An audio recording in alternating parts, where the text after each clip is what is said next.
بڑے اور چھوٹے کا فیصلہ ہمیشہ کسی چیز کے ساتھ کمپیئر کر کے کیا جاتا ہے. دنیا والے دنیا کو بڑا سمجھ رہے ہیں, علی دنیا کو چھوٹا سمجھ رہے ہیں. فرق کیا ہے؟ فرق یہ ہے کہ دنیا والے دنیا کو دنیاوی نگاہ سے دیکھ رہے ہیں. جب دنیا دنیاوی نگاہ سے دیکھی جائے گی تو بڑی نظر آئے گی. جب دنیا الہی نگاہ سے دیکھی جائے گی تو اس خدا کے مقابلے میں یہ دنیا جوتی سے کمتر نظر آئے گی. یعنی مقابلہ کس سے کیا جا رہا ہے؟ علی اس دنیا کو دنیا سے مقابلہ نہیں کر رہے, اس حکومت کا دوسری حکومتوں سے مقابلہ نہیں کر رہے, اس مملکت کا دوسری مملکتوں سے مقابلہ نہیں کر رہے. علی کہہ رہے ہیں اس کا مقابلہ کرو اس سے کہ جسے نماز میں اکبر کہہ کر کے پکارتے ہو. جب اس سے مقابلہ کرو گے تو اس دنیا کی حیثیت تمہاری نگاہ میں ٹوٹی ہوئی جوتی سے بھی کمتر ہو جائے گی. بس مقام کیا ہے؟ مقام یہ ہے کہ ولی خدا انسان کی نگاہ کو, زاویہ نگاہ کو, دیکھنے کے انداز کو, ڈائمنشن کو تبدیل کرتا ہے, اور وہ اس دنیا کو توحیدی اینک سے دکھاتا ہے, توحیدی نگاہ سے دکھاتا ہے, الہی اور وحدانیت پر مبنی نگاہ سے دکھاتا ہے. اسی لیے امیر المومنین جب نہج البلاغہ میں موجود ہے کہ جب صحابی آیا ثعلبہ یمانی, اور ثعلبہ یمانی نے آ کر کے کہا کہ مولا کیا آپ نے خدا کو دیکھا؟ کیا جواب دیا؟ جواب دینے کے بجائے مولا نے سوال کیا, اعبد ما لا ارا, کیا تو سمجھتا ہے علی کسی ایسے کی عبادت کرے گا جسے علی نے نہ دیکھا ہو؟ اب جیسے ہی کہا تو ثعلبہ یمانی کے چہرے پر اضطراب اور پریشانی کی کیفیت آ گئی کہ مولا وہ تو دیکھا نہیں جا سکتا, وہ تو جسم نہیں رکھتا, وہ تو زمان و مکان سے بالاتر ہے, پھر آپ نے کیسے دیکھ لیا؟ بس اس آثار کو علی نے دیکھا تو کہا رک اور پوری بات سن کر کے اور سمجھ کر کے جا. پھر مولا نے فرمایا لا تدرکہ العیون بمشاہدۃ العیان ولکن تدرکہ القلوب بحقائق الایمان. آنکھیں اس کو نہیں دیکھ سکتی, قلب ایمان کی حقیقتوں کے ذریعے اس کا مشاہدہ کر سکتا ہے. یعنی کیا؟ یعنی یہ کہ مولا یہ بتانا چاہ رہے ہیں کہ کیوں آنکھیں اس کو نہیں دیکھ سکتی؟ اس لیے آنکھیں اس کو نہیں دیکھ سکتی کیونکہ آنکھوں کی ایک ڈومین ہے, کانوں کی ایک ڈومین ہے, زبان کی ایک ڈومین ہے. ہر چیز کی پروردگار متعال نے ڈومین قرار دی ہے. کوئی دنیا میں ایسا ہے جو آنکھوں سے سنتا ہو, کوئی ایسا ہے جو کانوں سے دیکھتا ہو, کوئی ایسا ہے جو زبان سے سنتا ہو. زبان کی ڈومین ہے کہ یہ چکھ سکتی ہے, سن نہیں سکتی. آنکھوں کی ڈومین ہے کہ یہ دیکھ سکتی ہے, سن نہیں سکتی. کانوں کی ڈومین ہے کہ یہ سن سکتے ہیں, دیکھ نہیں سکتے. بس جو چیز ڈومین میں محدود ہو جائے اس میں صرف محدود ہی سما سکتا ہے, کیونکہ اس کی ڈومین محدود ہے, اس کی ڈومین لامحدود نہیں ہے, یہ لمیٹڈ ہے. جو لمیٹڈ ہوا کرتا ہے وہ ان لمیٹڈ کو اپنے اندر نہیں سما سکتا. آنکھیں دیکھ سکتی ہیں, سن نہیں سکتی. اس کا مطلب کہ اس کا ایک دائرہ کار ہے, اور اس دائرہ کار اور ڈومین سے باہر یہ اپنے کام کو انجام نہیں دے سکتی. مولا کہہ رہے ہیں اگر آنکھوں سے خدا کو دیکھ لیا تو آنکھوں کو محدود کر دیا, اگر کان سے اس کی آواز کو سن لیا تو اس کو محدود کر دیا, اگر اس کو لمس کر لیا تو اس کو محدود کر دیا. نہیں, نہ وہ دیکھا جا سکتا ہے, نہ سنا جا سکتا ہے, نہ لمس کیا جا سکتا ہے. مولا پھر دیکھیں تو کیسے دیکھیں؟ کہ اپنے دل کو ایمان کی حقیقتوں سے لامحدود کرو تاکہ وہ لامحدود سمائے. آنکھیں محدود ہیں, کان محدود ہے, لمس کرنے کی صلاحیت محدود ہے. یہ محدود کو تو درک کر سکتے ہیں, لامحدود کو درک نہیں کر سکتے. لامحدود کو درک کرنے کے لیے ضروری ہے کہ انسان کا دل, انسان کا قلب ایمان کی حقیقتوں کو پالے. جب ایمان کی حقیقتوں کو پالے گا تو اتنا روشن ہو جائے گا کہ اس روشنی میں پھر خدا نظر آئے گا, اس روشنی میں خدا نظر آئے گا. اب دیکھیے کربلا کے میدان میں جا کر کے دیکھیے, آپ کو کربلا کے 72 کی نگاہ مختلف نظر آئے گی. پوری دنیا کہہ رہی ہے کہ شاید جیت فتح یزید کے لشکر میں, یہ 72 کہہ رہے ہیں کہ جیت اور فتح حسین کے ساتھ. کیا فرق کیا ہے؟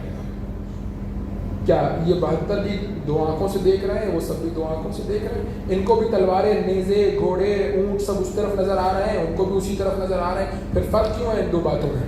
اس لیے کیونکہ یزیدی لشکر والے اور مورخین اور تاریخ لکھنے والے کربلا کو دنیاوی نگاہ سے دیکھ رہے ہیں, اور یہ 72 کربلا کو الہی نگاہ سے دیکھ رہے ہیں. وہ سمجھ رہے ہیں کہ تلواریں بچاتی ہیں, ان کو معلوم ہے تلواریں نہیں بچایا کرتی, جس اللہ کے لیے نکلے ہیں وہ بچایا کرتا ہے. اس لیے آپ کو 72 کی نگاہ تبدیل نظر آئے گی. دنیا والے کہہ رہے ہیں کربلا میں کیا ہے؟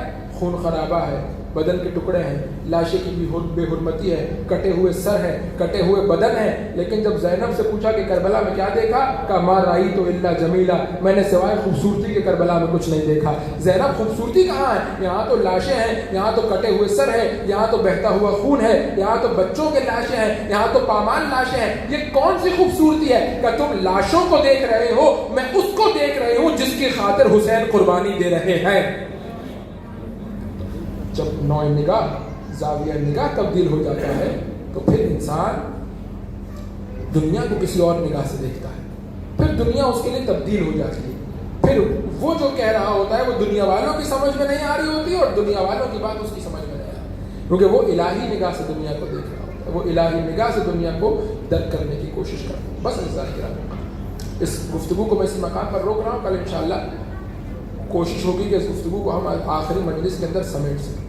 آپ دیکھیے کہ کس طرح سے کربلا والوں کی نگاہ سید الشہداء نے تبدیل کی.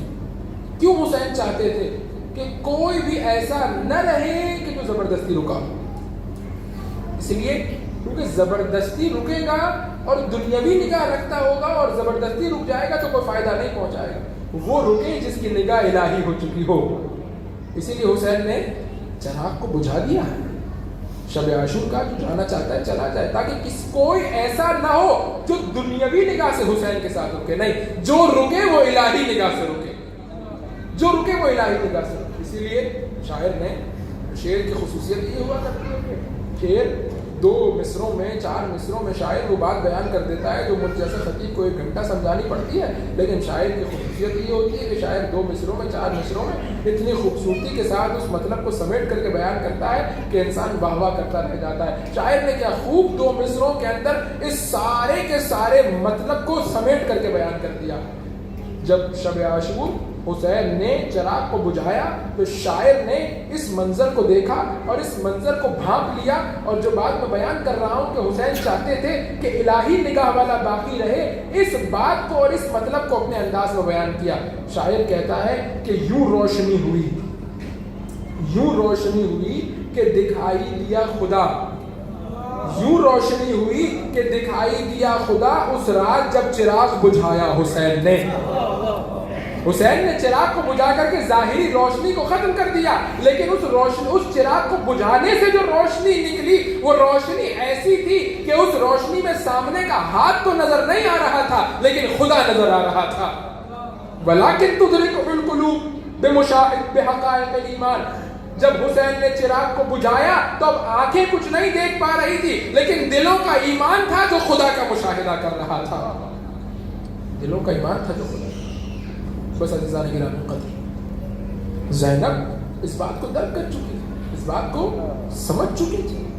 عالمہ غیر معلمہ جانتی تھیں. عزیزوں، میں اور آپ آج کربلا جاتے ہیں، ابھی 40 پر مومنین ہو کر کے آئے ہوں گے. جو نہیں گئے انہوں نے ویڈیوز دیکھی، تصاویر دیکھی اور اب کہتے ہیں کہ اگلے سال اور مومنین آئیں گے. یہ میرا کہنا کجا اور زینب کا کہنا کجا جو بے گور و کفن لاشوں کو دیکھ کر کے کہہ رہی تھی کہ ظاہر آئیں گے. دونوں میں کوئی مقابلہ نہیں ہے. میں آنکھوں سے دیکھ کر کے کہہ رہا ہوں ظاہر آئیں گے.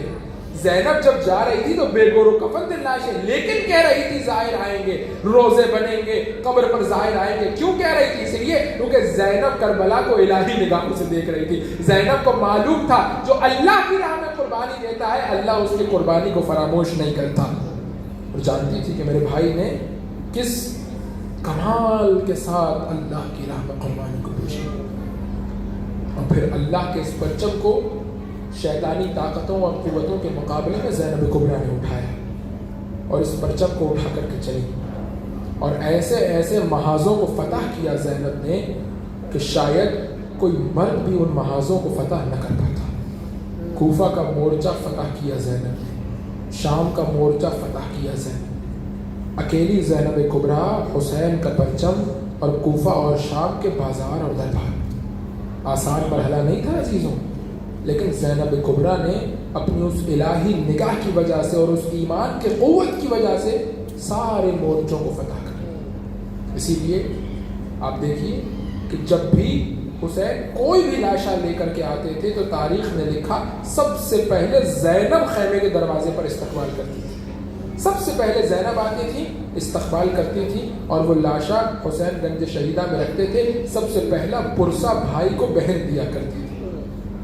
لیکن تاریخ نے لکھا کہ جب زینب کے اپنے 2 بیٹوں کے لاشیں آئے تو زینب استقبال کے لیے نہیں آئی۔ بیویوں نے سمجھا شاید ماں ہے، کہیں غش کھا کر کے گر گئی ہوگی، جو تلاش کرنے نکلے تو کیا دیکھا، خیمے میں اپنا سر سجدے میں رکھا ہوا ہے۔ پروردگار اس قلیل سے قربانی کو اپنی بارگاہ میں قبول فرما۔